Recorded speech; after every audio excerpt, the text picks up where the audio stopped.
প্রত্যেকটি আমরা সচল করব যদি আমাদের প্রয়োজন হয়। আমাদের টোটাল সিপিবির ৮৩৮০ জন ভলান্টিয়ার আছে, আমাদের রেড ক্রিসেন্টের ৫৫০ জন ভলান্টিয়ার আছে, এরা সবাই প্রস্তুত আছে। আমাদের পর্যাপ্ত টাকা সরকার কর্তৃক আমাদের সেটা আমাদের মজুদ আছে, এবং শুকনো খাবার আমাদের মজুদ আছে। শিশু খাবার শিশুদের জন্য আছে, এবং গোখাদ্য পশু তাদের জন্য গোখাদ্য কিন্তু আমরা মজুদ করেছি, সেটা আমরা তারপরে যদি আরও প্রয়োজন হয় আমরা মন্ত্রণালয় লেখার সাথে সাথে আমরা অতিরিক্ত বরাদ্দ পেয়ে যাবো। এখন পর্যন্ত আমাদের কাছে যে মজুদ আছে আমরা মনে করি আমাদের সাফিসিয়েন্ট আছে। তারপর সরকার থেকে নির্দেশনা আছে, মাননীয় প্রধানমন্ত্রীর দপ্তর থেকে, ত্রাণ মন্ত্রণালয় থেকে, যদি এর চেয়েও আমাদের বেশি প্রয়োজন হয় আমরা লিখলে আমরা পাবো।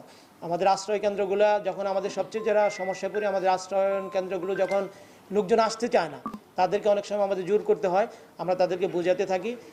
এইটা আমাদের জন্য একটা চ্যালেঞ্জ, এবং ওই সময় এটা আমি সবাইকে আহ্বান জানাবো, আমাদের সাংবাদিক যারা আছে, অন্যান্য যারা আছে, তারা যেন সকলে আসলে মানুষকে আমরা সকলেই বুঝিয়ে যেন তাদেরকে আশ্রয় কেন্দ্রে নিয়ে আসতে পারি।